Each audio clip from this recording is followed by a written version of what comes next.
Okay, so I'm with Anton at Starbucks after some shooting. So this is going to be round two of interviews. So Anton, can you start out by introducing yourself to the viewers? Hi, I'm Anton Kawasaki. Yep. I don't know. What do you want to know? So tell us your life story. So how'd you get into photography? Right, wow. So where were you born? I was born in New York City. How were you conceived? Yes. Well, I don't know if people want to know that. Okay. I don't even know if I want to know. Okay. But you're born in New York. I was born in New York City. I only lived here for the first year of my life. Yeah. And then I moved to, a bunch of places. I moved to Tokyo for 2 years. I was in LA for, I grew up mostly in LA. Yeah. But I spent another year sort of in between my LA years in New York when I was 14 years old. Yeah. And that's when I absolutely fell in love with the city. And I just knew I wanted to come back here one day. And in 1996, I did. And I've been here ever since. So, to you, what makes New York such a unique and interesting city? Oh my God! I mean, just everything's here.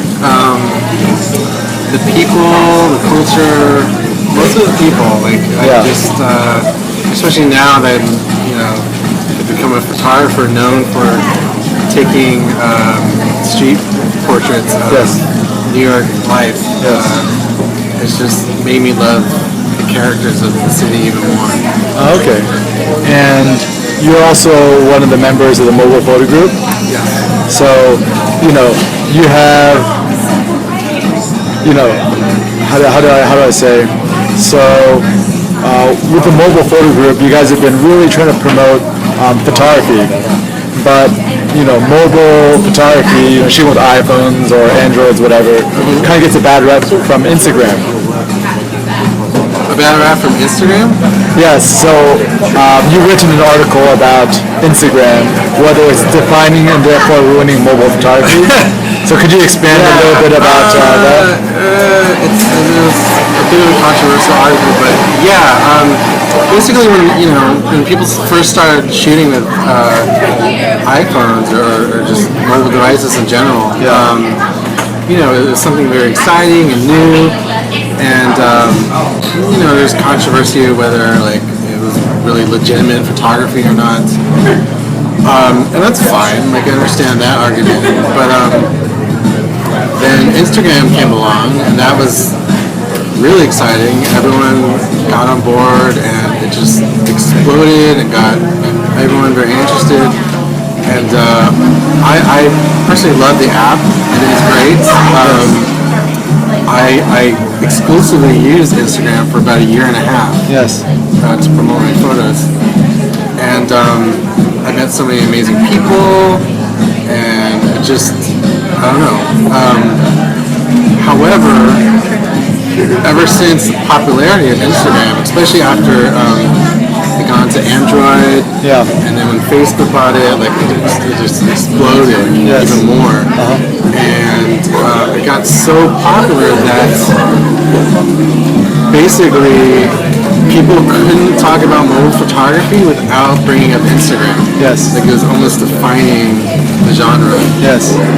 To many people. And I still get that to this day. When I tell people I shoot with an iPhone, they're like, "Oh, so you're an Instagram photographer?" Yeah.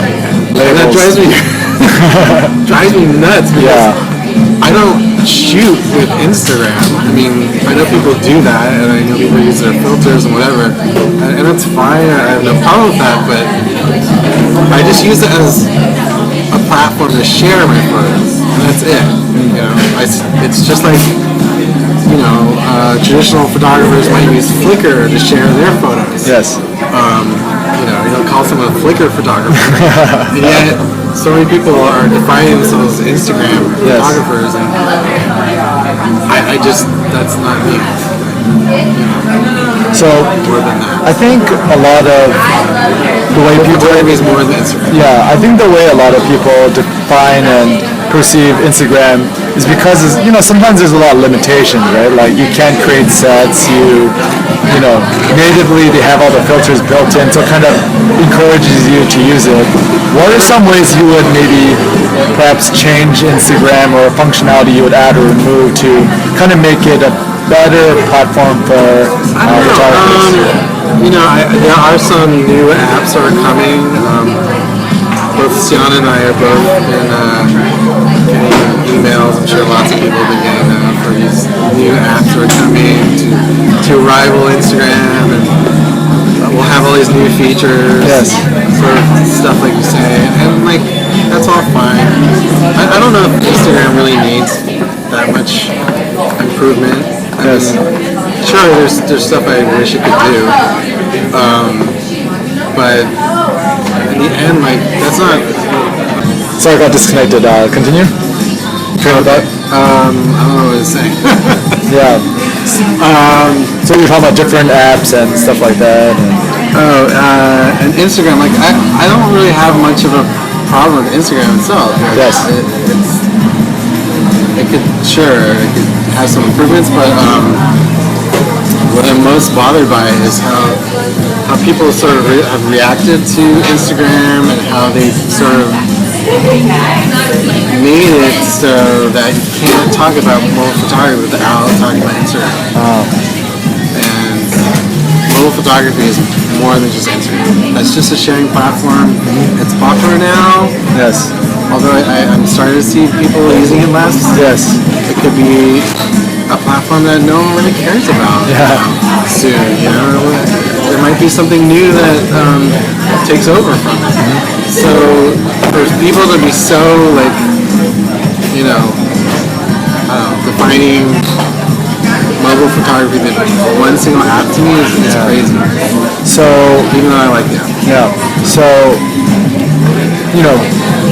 moving forward, how do you think photography, mobile devices, the internet, how do you think it's going to continue to change and evolve? No one really knows yet. But it's the advent of mobile devices is definitely changing photography in general. Yes. It's created this sort of new genre Yes. of personal photography, Yes. which no one really did before. What do you mean by personal photography? A lot of people documenting, just the life around them, and Their lives or the lives of others around them? No, I'm talking literally like they just bought a Starbucks drink, they put it down, and You have to angle it right, and then you have to wait. Then you have to, you have to put the other frappuccino there, and then you'd have to get a good angle on it. exactly. And a nice filter. Yep, and then Early bird. do you have the early bird? Do you have a preview of that? No, I didn't even. Can't shoot for Instagram. Okay. But yeah, it's stuff like that. Like people are just documenting everything in their life. And, back in the days when you had like film cameras and stuff, you wanted to make every shot count, and you wanted to only capture the most important moments in your life. And now almost everyone has a smartphone which has a camera, and most people can shoot stuff around them. So It's sort of changing photography.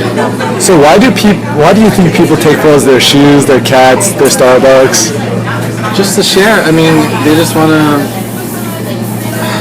share their life. The funny thing is, most people don't care about seeing other people's lunch or Starbucks drink, and yet people keep doing it. I don't know. Well, I'm guilty of it myself. Is that No, and I've done it too. But then I realized, like, okay, do people really care about, so?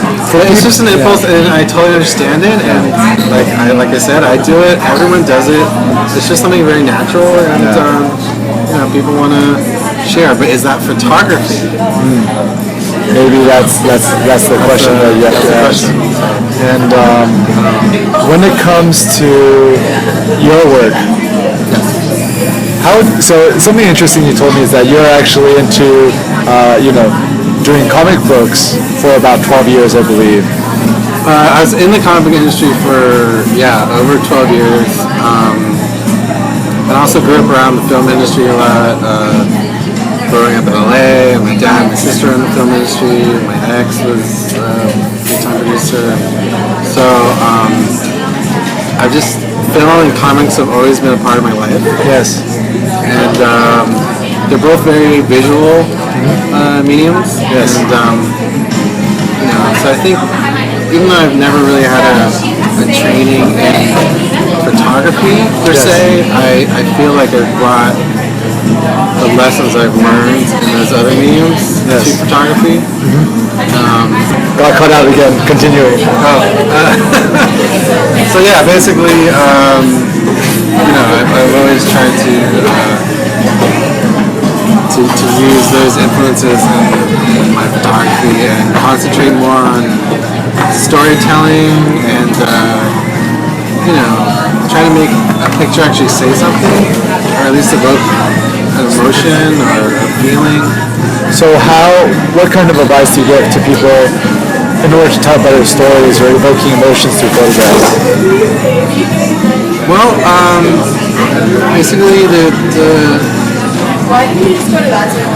I always say to other people to ask yourself why you're taking a photo, why you're taking a shot. Yes, like someone's walking across the street, but is that the reason to take a photo?